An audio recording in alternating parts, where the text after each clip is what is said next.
Hello everyone, welcome to practice mock.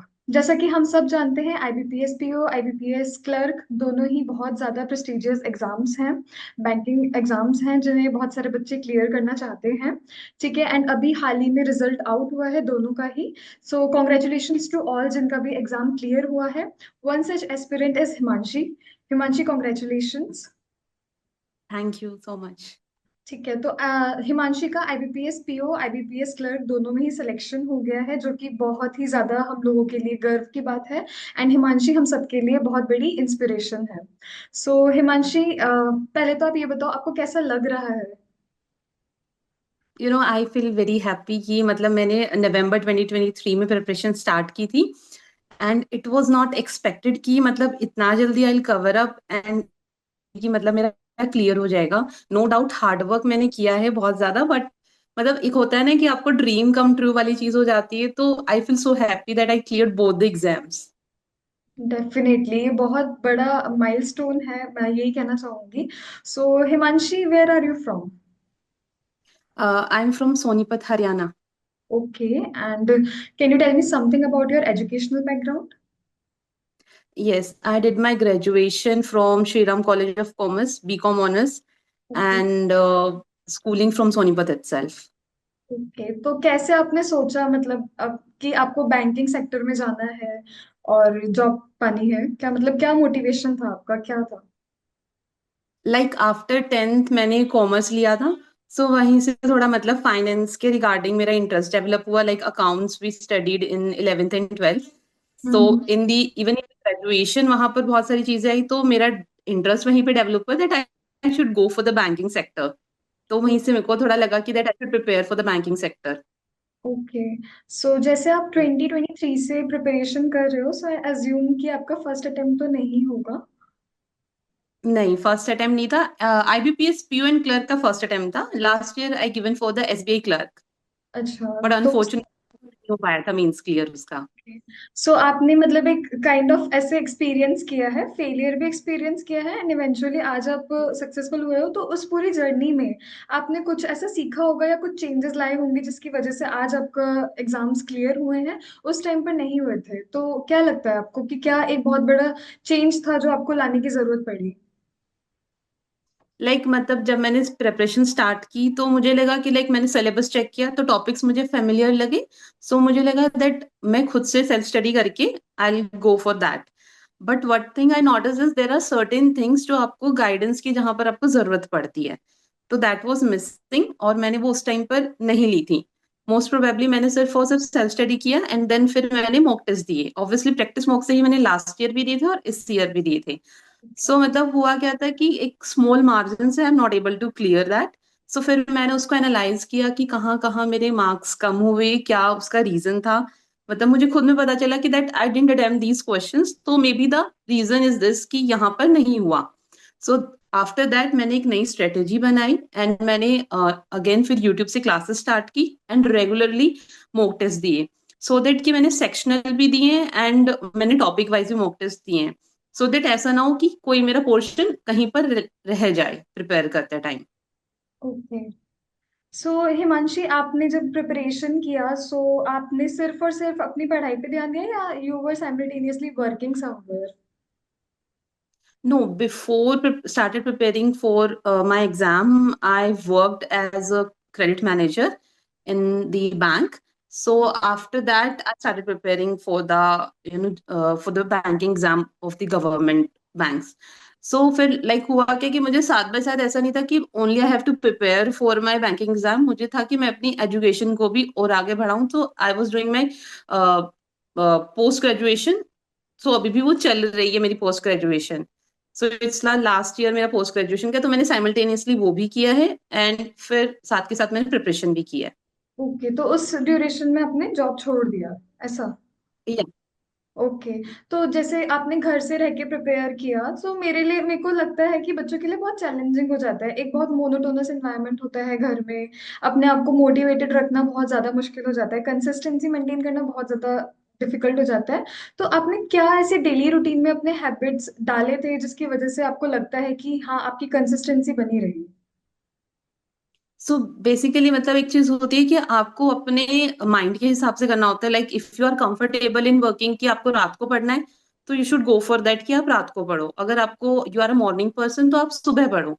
सो मेरे scenario में क्या था कि मतलब मुझे कभी लगता था कि दैट मुझे रात को पढ़ाई करनी है, तो I will go for the night studies. लेकिन अगर मुझे लगता है कि नहीं, ये चीज मुझे मॉर्निंग में ज्यादा मैं बेटर तरीके से कर सकती हूँ, तो फिर मैं मॉर्निंग में करती थी। और सबसे अच्छी बात ये कि that my family is so supportive in that. They didn't even mean से कि रात को पढ़ाई नहीं करनी या फिर ऐसे सुबह ही करनी है वो वाली चीज। So they are so supportive. Even if मैं मॉक टेस्ट भी दे रही हूँ, so they make sure that कि कोई भी वहां पर मतलब ना हो, बिल्कुल कामली मैं मॉक टेस्ट दूं, लाइक जो हमारे एग्जामिनेशन में एनवायरमेंट होता है उस तरीके से। तो मेरे को उस चीज को डील करने में इतनी मुश्किल नहीं है, और मैंने वो बहुत इजीली जो है चीजें डील की है। ओके, सो आपको एक्सटर्नल सपोर्ट भी रहा है कंसिस्टेंट रहने में, मतलब फैमिली का सपोर्ट रहा है। बट फिर भी कभी होता है ना, हम लोग ह्यूमंस ही होते हैं, हर दिन सेम नहीं होता, हर दिन हमारी प्रोडक्टिविटी सेम नहीं होती। किसी दिन हमें लो फील होता है बहुत ज्यादा। तो कभी ऐसा फेज आया आपकी जर्नी में, आपको लगा कि नहीं यार नहीं हो रहा है, क्विट कर देते हैं? ये मेरा फेज तब आया था लाइक जब मैंने मतलब कि मे बी था अगस्त और सितंबर का टाइम, जब एग्जाम बहुत ज्यादा पास आ रहे थे, और मैं मतलब फिर मैंने दोबारा से स्टडी स्टार्ट की थी आफ्टर मेरा एसबीआई क्लर्क नहीं हुआ था। तो थोड़ा लगा कि नहीं, बहुत ज्यादा बर्डन हो रहा है, नहीं हो पा रही है चीजें। सो एट दैट टाइम मैंने 2 दिन का ब्रेक लिया कि अब नहीं हो रहा है, देर इज अ रिक्वायरमेंट कि मुझे ब्रेक मिले। सो मैंने ब्रेक लिया, एंड उस टाइम पे जो जो चीजें मुझे अच्छी लगती थी, लाइक बीट मुझे कुछ भी टीवी देखना अच्छा लगता था तो मैंने वो किया, या फिर फोन में गेम खेलना अच्छा लगता था वो किया, या कुकिंग करना, वट एवर इट इज जो मुझे अच्छा लगता था, जिससे मतलब मैं दोबारा से एनर्जाइज हो गई, और 2 दिन बाद मैं बहुत ही अच्छे तरीके से फिर से वो चीज कर पाई, जो पहले मुझे लग रहा था कि हाँ बहुत ज्यादा बर्डन हो रहा है, मैं नहीं कर पा रही हूँ। ओके, सो चलिए अब डिस्कस कर लेते हैं आपकी स्ट्रैटेजी, क्योंकि बहुत सारे हमारे बच्चे होते हैं जिनका एग्जाम क्लियर नहीं होता, वो चाह रहे होते हैं कि उन्हें कुछ पता चले। ऑल्दो स्ट्रैटेजी सबके लिए अलग होती हैं, बट फिर भी कुछ जनरल आइडियाज होते हैं। तो हम लोग ना सब्जेक्ट वाइज स्टार्ट करते हैं। सो पहले तो हिमांशी, आपका फेवरेट सब्जेक्ट कौन सा रहा थ्रू आउट प्रिपरेशन? आपको लगता हो कि बहुत अच्छा कमांड है आपका? अगर फेवरेट सब्जेक्ट की बात करो तो मेरे को रीजनिंग बहुत अच्छा लगता था पर्सनली। मतलब उसमें पजल्स बनाना और वो सारी चीजें डील करना, सो मुझे बहुत फैसिनेट करता था, मतलब इंटरेस्टिंग था वो। कि मतलब कभी भी ऐसा नहीं लगा कि नहीं यार नहीं बन रही है, तो एक और बार ट्राई देती थी मैं, तो मेरा बन जाता था, तो मुझे बड़ा अच्छा लगता था वो करके। ओके। सो मतलब एक होता है ना कि आप थोड़े से बायस हो जाते हो, उसको थोड़ा ज्यादा टाइम भी दे देते हो, तो वो वाली हाँ चीज भी हुई है। हाँ, वो कहीं कहीं कहीं एक तरीके से मोटिवेट भी करता है हमें कि हाँ वो चीज हो रही है हाँ। ना, तो वहां से स्टार्ट कर देते हैं लोग, ऐसा भी करते हैं। ओके, तो आपने जैसे कि इंग्लिश से अगर स्टार्ट करते हैं, इंग्लिश की प्रिपरेशन आपने कैसे की? इंग्लिश का द बेसिक थिंग इज आपको ग्रामर, ग्रामर तो ऑब्वियसली आपको क्लियर होनी चाहिए, जो हम बेसिक्स पढ़ते आ रहे हैं स्कूल टाइम से। सो हम्म। उसके बाद व्हाट आई डिड इज कि मैंने जो है रेगुलर यूट्यूब से रिवीजन सेशन देखे, जो हमारे टेस्ट होते हैं, जो मतलब डेली सुपर मॉक्स वगैरह मॉक लेते हैं टीचर्स, तो वो देखे मैंने। उसके बाद फिर मैं क्या करती थी, फिर मैं सेक्शनल मॉक देती थी प्रैक्टिस मॉक पे रेगुलरली। सेक्शनल मॉक से एक थोड़ा ये चीज आइडिया हो जाता है कि आप कहाँ पर लैग कर रहे हो। Hmm. Second thing is be regular in editorial. So मैंने एडिटोरियल में बहुत ज्यादा मैं रेगुलर रही। एक चीज मैंने इंश्योर की कि मैं जो भी मेरे वर्ड्स आ रहे हैं जिसका सर डेली मीनिंग बता रहे हैं, वो मैं नोट डाउन कर लेती हूँ, सो दैट कि मैं रिवाइज करने में मुझे इजी हो जाए। एंड ग्रामर के रिगार्डिंग जो भी मेरी मिस्टेक्स होती थी, जो भी मेरे एरर्स होते, मैं उसको नोट डाउन कर लेती थी नोटबुक पे। मैं रेगुलरली उस चीज को रिवाइज करती थी, ताकि अगर मैं दूसरा मॉक दूं तो मुझे वहां पर प्रॉब्लम ना आए। सो ये चीज मैंने रेगुलर रखी अपनी। तो रीडिंग इज द मतलब, और थर्ड थिंग मैंने क्या किया, मैंने रीडिंग भी स्टार्ट की थी, जैसे रीडिंग कॉम्प्रीहेंशन होते हैं, तो रीडिंग भी मैंने स्टार्ट कर दी कि आपको मतलब आप रेगुलर हो जाओ रीडिंग में। सो ये 3 बेसिक चीजें मैंने बहुत रेगुलर रखी अपनी इंग्लिश के लिए। ओके, वेरी नाइस, बहुत सारे बच्चों को इससे सीखने को मिलेगा। देन मैथ्स की अपनी प्रिपरेशन कैसी की, कॉर्ड्स की?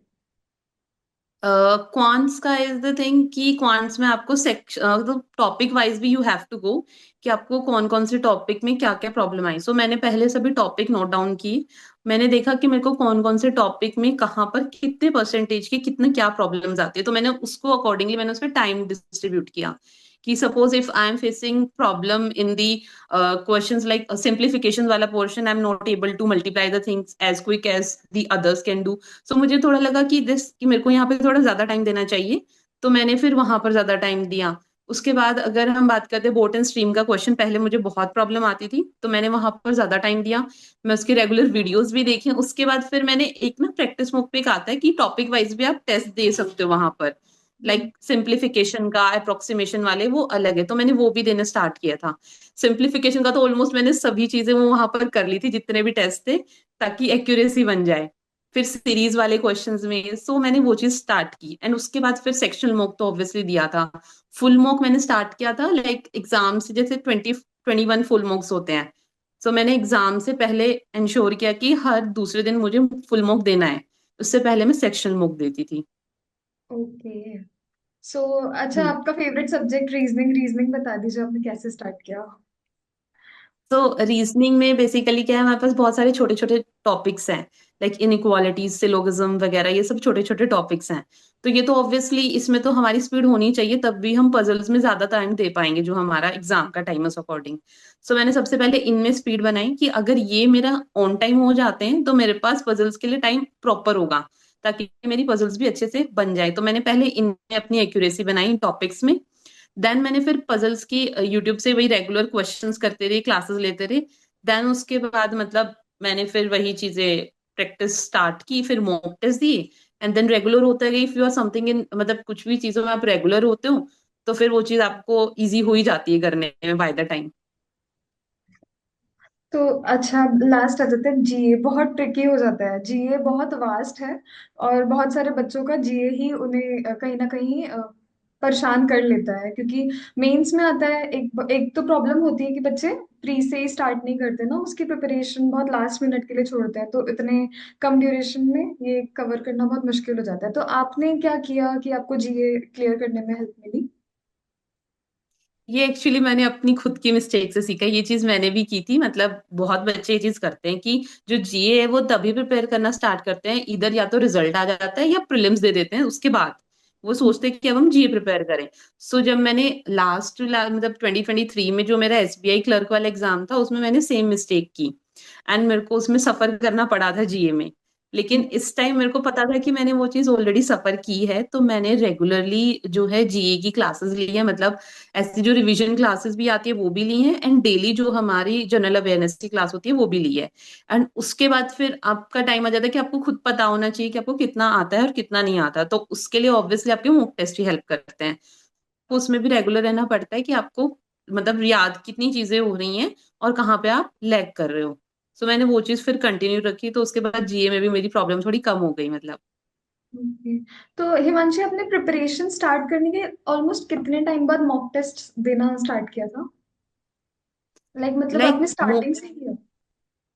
सेक्शनल तो मतलब सेक्शनल एंड टॉपिक वाइज तो मैंने स्टार्टिंग से ही देना स्टार्ट कर दिया था, कि मतलब जब से मैं पढ़ाई मैंने स्टार्ट की थी उसके टॉपिक वाइज मैंने देना स्टार्ट कर दिया था। लेकिन अब अगर मुझे पता है कि मेरा एक मंथ बाद एग्जाम है, तब मैंने फुल मॉक भी देना स्टार्ट कर दिया था, ताकि मेरी वो स्पीड बन जाए। वो मतलब एग्जाम टाइम का मेरा जो 1 आवर वाला टारगेट है वो भी अचीव हो जाए, कि मुझे सब कुछ कैसे करना है मैनेज। तो मैंने वो 1 मंथ पहले वो फुल मॉक देना स्टार्ट कर दिया था। ओके, तो उससे आपको हेल्प मिला होगा, है ना? मतलब रियल काफी एग्जाम हेल्प मिली, एक्सपीरियंस मिला होगा और स्पीड डेवलप हुआ होगा ये सब चीजों में। डेवलप हुआ है। नो डाउट पता चलता है कि ठीक है इतने सर्टेन टाइम के बाद आप नेक्स्ट सेक्शन पे चले जाओगे तो आपको टाइम कैसे एलोकेट करना है कौन से क्वेश्चन पे। हाँ, no doubt. Exam mock test होते ही इसलिए कि बच्चों को रियल एग्जाम एक्सपीरियंस मिले उस चीज के लिए, और उनका स्पीड डेवलप हो जाए। अच्छा, आपने आईबीपीएस क्लर्क, आईबीपीएस पीओ दोनों एग्जाम्स क्लियर किए, और दोनों में एक बहुत बड़ा डिफरेंस है इंटरव्यू का। इंटरव्यू एक्सपीरियंस कैसा था आपका? इंटरव्यू एक्सपीरियंस तो मतलब लाइक जैसे मेरा मेंस का रिजल्ट आया तो आई वाज नर्वस कि कैसे क्या करना है, कुछ भी आइडिया नहीं है, कोई भी चीज नहीं मतलब कैसे। तो फिर मतलब जब मैं प्रैक्टिस के लिए मॉक्स वगैरह देती थी तो मुझे तब दिखता था कि हाँ कि प्रैक्टिस मॉक पे है, इंटरव्यू के सेशंस हैं, तो वाली चीज। तो मैंने पहले बुक किए स्लॉट्स, तो मेरे पास दो आए थे। एक तो हमारा वो था जो मतलब कि सीनियर्स ने इंटरव्यू लिए थे जो बैंक से ऑलरेडी सीनियर्स थे, तो सेकंड स्लॉट में वो थी। फर्स्ट टीम ने ली थी प्रैक्टिस मॉक की टीम ने। सो जो मैंने फर्स्ट टाइम इंटरव्यू दिया उसमें उन्होंने बहुत सारी चीजें मुझे बताई कि आपको ऐसे नहीं ऐसे करना है, या फिर जहां जहां मेरा लूप होल था कि आप इसको ऐसे कवर कर सकते हो, तो वो वाली चीजों पे मैंने वर्क किया। फिर उसके बाद अगर आप होते हैं ना कि आप किसी एक पर्सन को जो ऑलरेडी बैंक में एक्सपीरियंस जो उसको इंटरव्यू देते हो, तो आपको चीजें पता चल जाती हैं कि कैसे कैसे आपको डील करना है।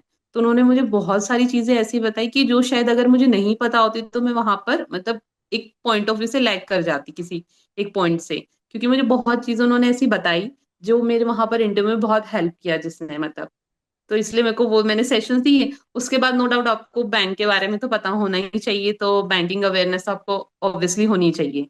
तो बस ये सारी चीजें थी जिसकी वजह से मतलब मेरा इंटरव्यू अच्छा गया। और मतलब स्टार्टिंग में जब इंटरव्यू पैनल के सामने गई तो मेरे को थोड़ा बहुत नर्वसनेस हुआ, बट उन्होंने मेरे को मतलब ऐसे बोला कि कोई बात नहीं, अब आराम से दो इंटरव्यू, बहुत ही इजीली हो जाएगा आपका। सो फिर इंटरव्यू सेशन बहुत स्मूथली गया, कुछ ऐसा मुझे प्रॉब्लम नहीं आई। और जो जो उन्होंने बोला था कि मतलब जब मैंने प्रैक्टिस के लिए मॉक इंटरव्यू दी थी तो उन्होंने मुझे बोला कि आप कॉन्फिडेंट होके देना, अच्छा करोगे, तो वो वाली चीज हुई वहां पर। तो मैंने बहुत अच्छे से दिया इंटरव्यू।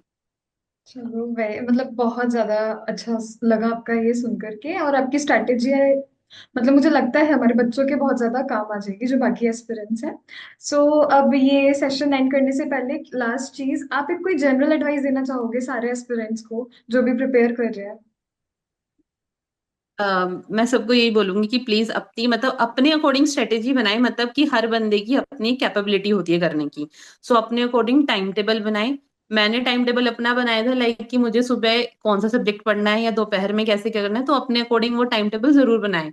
क्योंकि आपको आपका खुद का पता होता है, कोई दूसरा नहीं बता सकता है, लेकिन आप बस दूसरे से गाइड ले सकते हो कि हाँ उन्होंने ऐसे किया तो मुझे ऐसे करना है। लेकिन आपको अपनी खुद की स्ट्रेटेजी बनानी चाहिए ताकि आप इजीली किसी चीज को आप अचीव कर सको। Thank you so much Himanshi. I hope कि आपको मतलब all the best wishes from team of practice mock, और आप बहुत अच्छा करें अपनी लाइफ में, अपने करियर में, एंड आपकी जो भी एडवाइसेस थी वो हमारे एस्पिरेंट्स को काम आए। Thank you. Thank you so much.